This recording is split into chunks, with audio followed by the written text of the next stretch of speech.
नमस्कार मित्रांनो, तर स्वागत आहे तुमचं या नवीन व्हिडिओमध्ये। तर आज आहे 13 तारीख 13/1/2025। आजचं मार्केट एकदम रॅपिड आणि खतरनाक फॉल आज मार्केटमध्ये बघायला मिळाला। निफ्टी 1.5%, ऑलमोस्ट 350 पॉईंटचा फॉल, सरळ सरळ फ्री फॉल सकाळपासून दुपारपर्यंत कंटिन्युअस सेलिंग। मधल्या वेळात थोडंसं एक रिकव्हरी झाली, पण ते पुन्हा कंटिन्युअस सेलिंग मध्ये आलं। आणि मिड कॅप आणि स्मॉल कॅप याच्याबद्दल तर तुम्ही विचारायचंच नाही। प्रत्येक स्टॉक कमीत कमी 5% पडत होता। एवढा फ्री फ्लो आधी कोणी पाहिला नाही। तर हे one of the worst day आपण म्हणू शकतो। आणि प्रत्येक स्टॉक, कुठलेही तुम्ही नाव घ्या, प्रत्येक स्टॉक पडत होता। अक्षरशः फक्त आणि फक्त सेलिंग त्यामध्ये होत होती।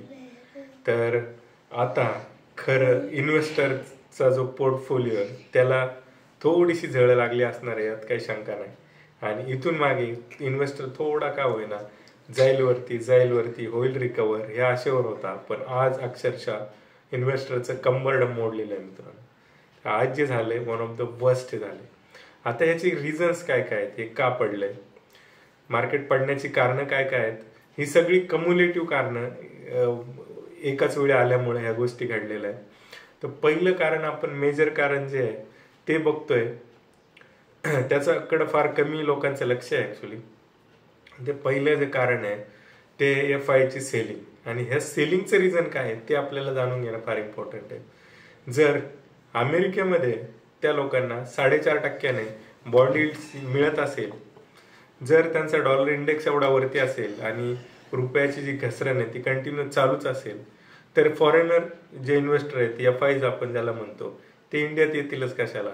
जे पण आहे ते सिक्युअरली ते तिकडे घेऊन चाललेले आहेत। इंडियाची जी अनसर्टन्टिटी आहे, Q3 Q2 चे जे रिझल्ट आहेत, ह्याच्यावरून सगळं अनफेवरेबल आहे इन फॉरेन इन्व्हेस्टरसाठी। तर पहिलं रिझन तर ते सप्टेंबर पासून सुरू झालेलं आहे।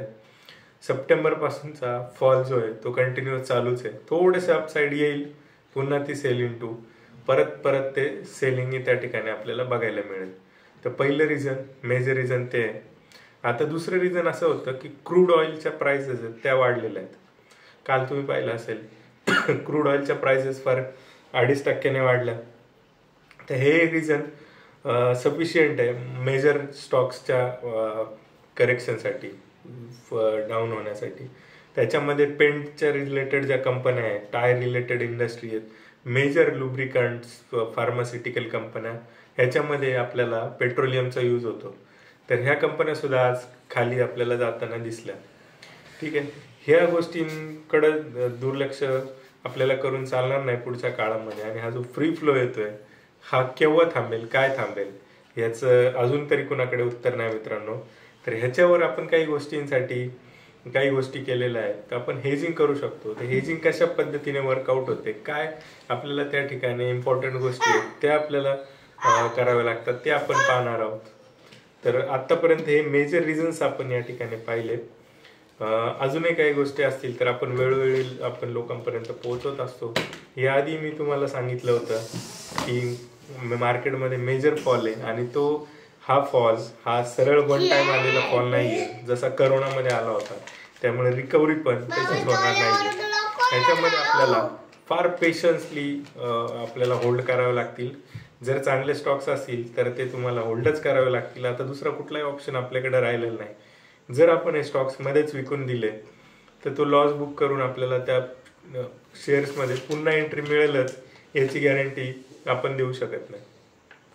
तर हे कधीपर्यंत चालेल याचं कुठलं उत्तर नाही, हे किती चालेल याचंही काही उत्तर नाही। कारण जे 2020 नंतर, कोरोना नंतर या ठिकाणी आलेले आहेत मार्केटमध्ये, अशा व्यक्तींनी मार्केट डाऊन असणं, क्रॅश असणं, इकॉनॉमिक स्लो डाऊन काय असतं आणि मार्केट कशा पद्धतीने रिसेशनला जातं तर हे पाहिलेलं नाहीये। भले आपली SIP ची बुक साईज प्रत्येक महिन्याला वाढत आहे, बरेचसे इन्फ्लोज येत आहेत, पण मेजर जे प्रॉब्लेम्स आहेत ते अजून सॉर्ट आउट झालेले नाहीयेत। इकॉनॉमिक स्लो डाऊन कंटिन्युअस चालू आहे, रिझल्ट खराब येत आहेत, नोकऱ्यांच्या जो डेटा आहे ते कंटिन्युअसली खराब येत आहेत, लोन बुक वाढत आहेत, NPAs वाढत आहेत, बँका ट्रबलमध्ये, डिपॉझिट ग्रोथ कमी होते, बरेचसे रिझन्स आहेत। हे कम्युलेटिव्ह आपल्याला या ठिकाणी वर्कआउट होताना दिसत आहेत. तर मित्रांनो, आजच्या व्हिडिओमध्ये एवढंच. पुन्हा आपण नेक्स्ट व्हिडिओमध्ये काही अशा गोष्टी घेऊन येऊ ज्याच्यामध्ये आपला पोर्टफोलिओ आपल्याला वाचवता येईल. तर धन्यवाद मित्रांनो आजच्या व्हिडिओसाठी.